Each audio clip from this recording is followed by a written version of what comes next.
Nous sommes le 25 décembre 2024, peuple d'Afrique, recevez nos salutations. Nous souhaitons aux frères et sœurs africains qui fêtent Noël, bonne fête à eux. Beaucoup, ils ont tous nos meilleurs vœux. Ceci étant, chers peuples d'Afrique, nous avons jugé nécessaire de parler de cette annonce à grande pompe du Mali et de la Russie. Mais une annonce qui a été surtout traduite par l'ambassadeur, son excellence l'ambassadeur de la Russie au Mali. Il s'agit d'une grande raffinerie, la plus grande raffinerie d'or en Afrique de l'Ouest, que les Russes vont aider le Mali à construire une telle raffinerie. Nous savons déjà, quand on dit, dès qu'on annonce cela, les nostalgiques de la France-Afrique, il ne faut pas dire, mais les Russes vont tout faire à leur place. C'est ça du bon partenariat.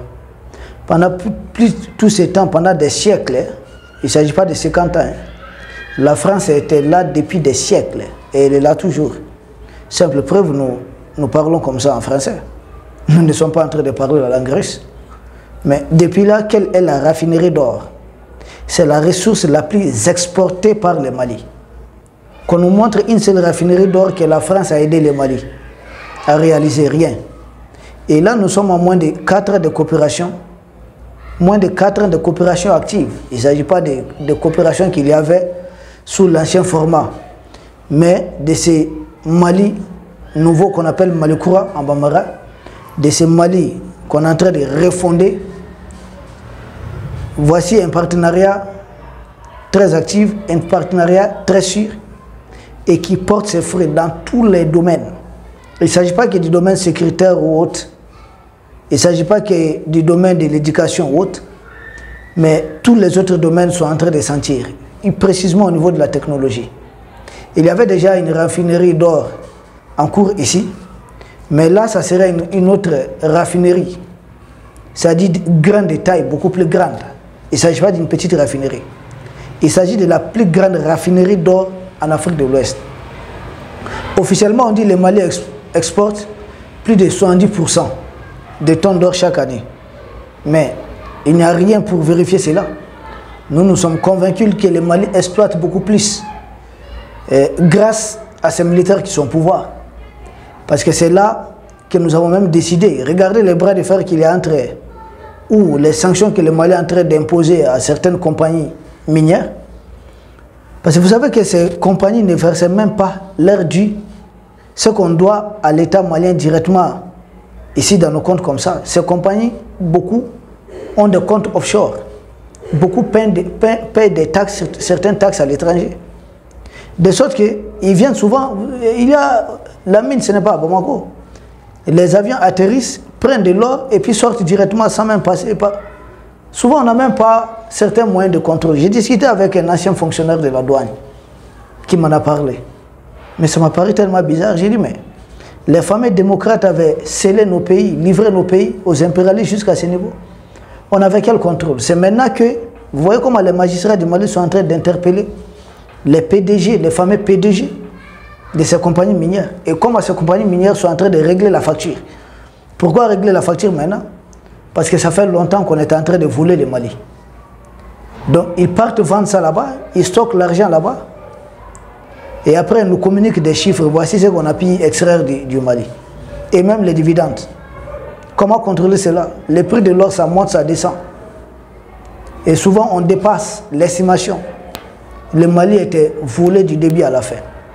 Et maintenant, avec le risque, on n'a plus besoin d'aller raffiner notre or à l'étranger. Dorénavant, l'or du Mali sera raffiné au Mali, entièrement au Mali. Et c'est ça le vrai partenariat. Notre or, en ce moment, on va profiter. Au lieu de sortir avec notre or, aller vendre ça à l'État brut. C'est bizarre. Comment un pays, troisième exportateur d'Afrique, de l'or, et même ça, c'est à débattre, c'est un autre sujet. Parce que sur les 5 grandes mines, les plus grandes mines en Afrique, il y a 2 qui se trouvent au Mali.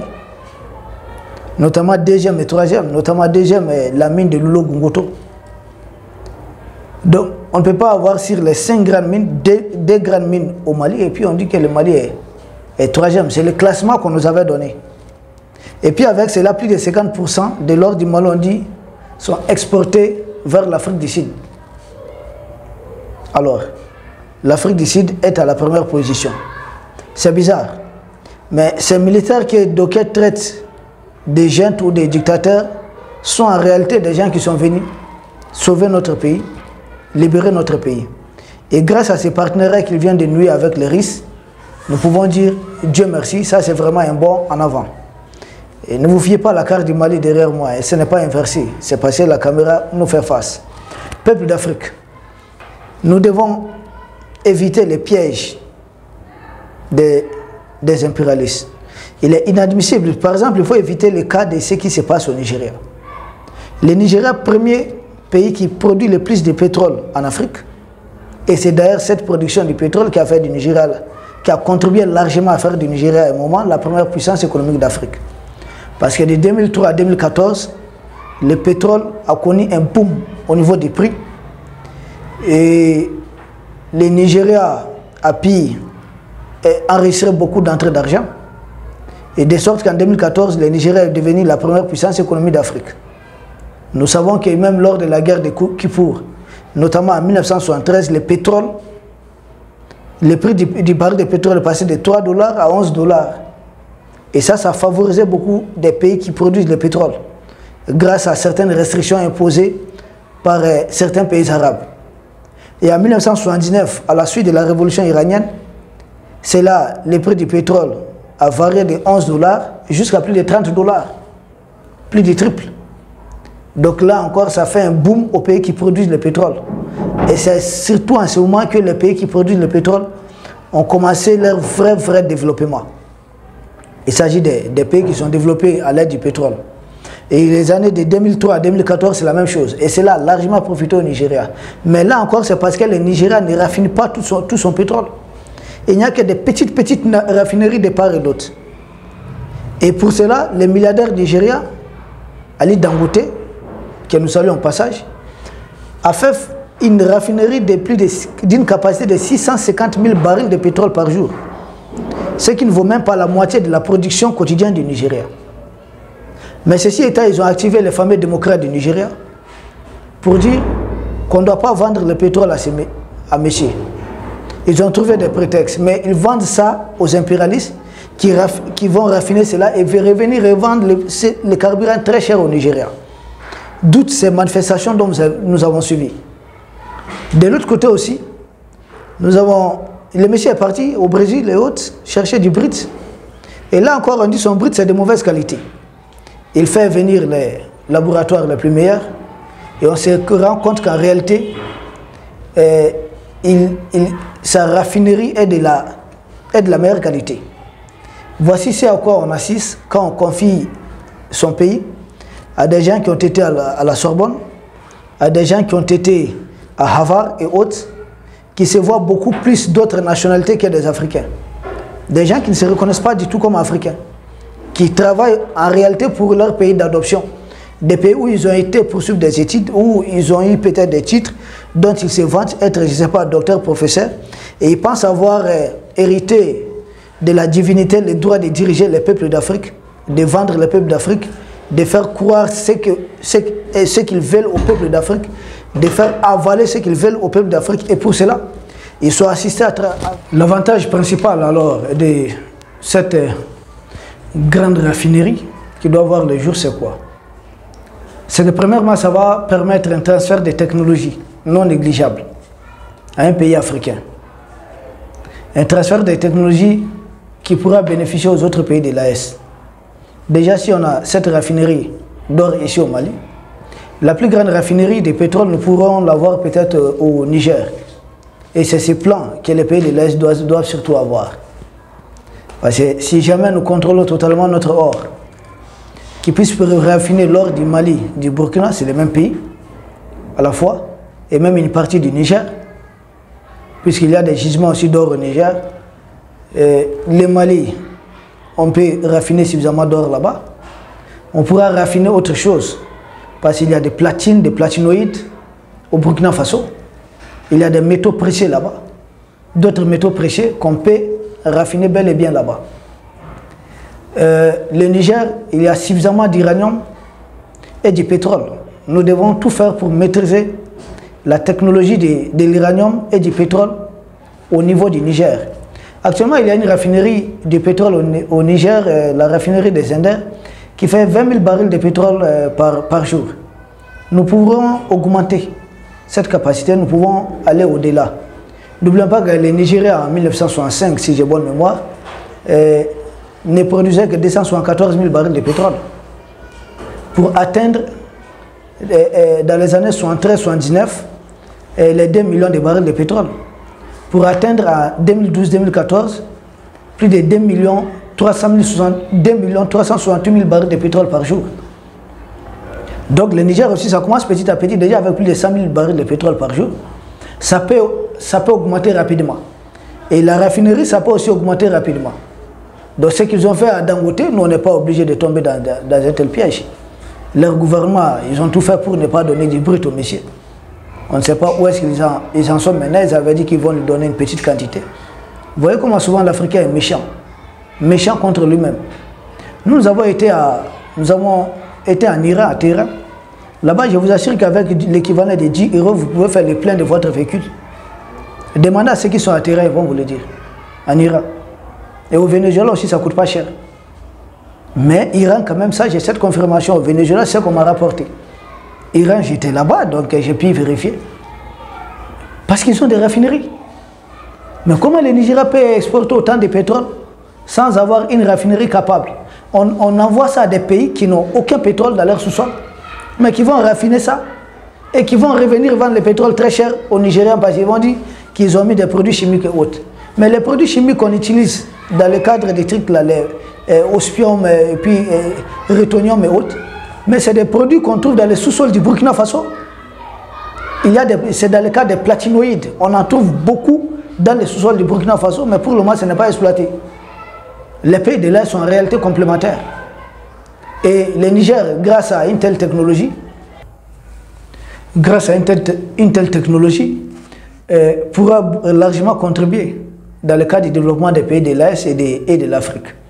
Parce que nous avons comme projet, il ne s'agit pas de se libérer simplement de la France-Afrique et des impérialistes, mais de faire de l'Afrique, nous pouvons dépasser les Émirats arabes unis, qui ont quoi de plus? Le pétrole, le gaz, mais les pays de l'Est ensemble, on peut avoir plus. Nous avons ce gros gisement d'hydrogène vert au Mali, à moins de 60 km de Bamako. Ça se trouve dans le village de Bourakébougou. On a beaucoup de gisements comme ça, l'uranium du Niger. Une seule des ressources, nous ne sommes que 78 millions pour le moment. Avec toutes ces terres, nous pouvons réellement dépasser toutes les attentes. Il faudrait simplement croire en nous-mêmes, avoir de bonnes idées, de bonnes stratégies et avoir un bon planning de mise en œuvre. Maîtriser notre méthodologie et être maître de notre agenda. Il faudra le faire et c'est possible. Donc au-delà des raffineries du pétrole, du Niger, Zender, qu'on peut renforcer d'ailleurs, c'est juste la technologie. Nous pouvons avoir beaucoup d'autres raffineries. Parce que l'AES, nous savons que d'autres pays africains finiront tôt ou tard par rejoindre l'AES. C'est ça la vraie unité africaine qui est en train de se construire. De l'autre côté, le Mali aura non seulement l'avantage de maîtriser cette technologie, mais ça va générer beaucoup de ressources. Et les pays de l'Est aujourd'hui ont besoin de beaucoup de ressources pour tenir tête d'abord aux impérialistes, pour pouvoir nous libérer. Une fois que nous serons libérés, le reste là, ça viendra rapidement. Parce que souvent les gens confondent le combat de libération et le combat de développement. Peut-être souvent c'est des combats qui vont de pair, mais il faudrait faire la part des choses. Ce dont nous avons besoin aujourd'hui, nous sommes dans le cadre des guerres de libération. Parce que nos indépendances africaines, là, tout le monde en 1960, là, la grande majorité, c'est quoi? C'était en pleine guerre froide, à la sortie de la Deuxième Guerre mondiale. Ce sont les États-Unis et l'Union soviétique qui avaient imposé la décolonisation aux perdants, notamment à l'État français, qui était perdant, mais qui avait beaucoup de colonies. Et on avait demandé aux Français, aux Anglais de décoloniser. C'est pourquoi lors de la guerre des canaux de Suez, vous avez vu la France, la Grande-Bretagne alliée à Israël contre l'Égypte, Mais qui a sonné la fin de la guerre? C'est l'URSS et puis les États-Unis. Pourquoi? C'est notre débat, c'était le contexte du moment. Mais aujourd'hui, les choses ont changé. Vous savez, au cours de l'histoire, les alliances se font, les alliances se défont. Donc, c'est normal, il n'y a rien de surprise. Donc, nous autres, pour terminer, cette raffinerie, c'est du boom pour nous. Il faudrait qu'avec le temps, qu'on maîtrise totalement cette technologie. Et même le lithium qu'on est en train d'exploiter aujourd'hui au Mali, mais qu'on est en train de raffiner, sans doute en Chine. Et dans les mois, c'est vrai, à la fin du contrat, c'est un transfert de technologie au Mali. Mais là, c'est dans le cadre de l'exploitation. Il faudrait que le Mali même essaie de raffiner son lithium. Il n'est pas question de laisser les Chinois aller raffiner cela. Et quel qu'en soit ce qu'on peut gagner. Et à la longue, revenir vendre ça, peut-être pour le kilogramme de lithium. Si c'est tiré du sol, hein, c'est juste un exemple, je donne pas c'est pas un chiffre exact. Un exemple, si c'est le kilogramme à 2000 francs CFA, mais si c'est raffiné, on a 1 kilogramme, on transforme ça en batterie, ils peuvent venir nous revendre ça à 15 000, 20 000 francs CFA. Donc ils vont à 20 000 francs, ils font à peu près 10 fois. Si on enlève les coûts et autres, les bénéfices, ils sont largement gagnants. Donc il faudrait apprendre à raffiner toutes ces choses-là ici en Afrique. C'est un bon débit. On ne peut pas tout commencer à la fois. Ça aussi, nous devons avoir cette patience stratégique. On ne peut pas dire, boum, on a raffiné de l'or, du pétrole, du lithium, tant, non. Ça va venir petit à petit. Ce qui compte, c'est d'avoir ça comme objectif final. Ce qui compte, c'est de savoir s'en servir pour nous développer. Nous avions dit, les Émirats arabes unis, les Qatar, qui n'ont que pétrole, gaz, mais qui sont développés avec. Nous autres, nous qui avons pétrole, gaz, or, diamants et autres, et il est inadmissible de figurer sur la liste des pays les plus pauvres du monde. C'est une pauvreté qui a été créée politiquement. C'est une pauvreté qui est artificielle. C'est aussi ça, quand on est un pays colonisé, c'est ce paradoxe, être riche et être pauvre à la fois. Une antithèse de l'oxymore. Peuple d'Afrique, nous vous remercions et à très bientôt, demain sans doute, avec notre sujet d'actualité. Merci.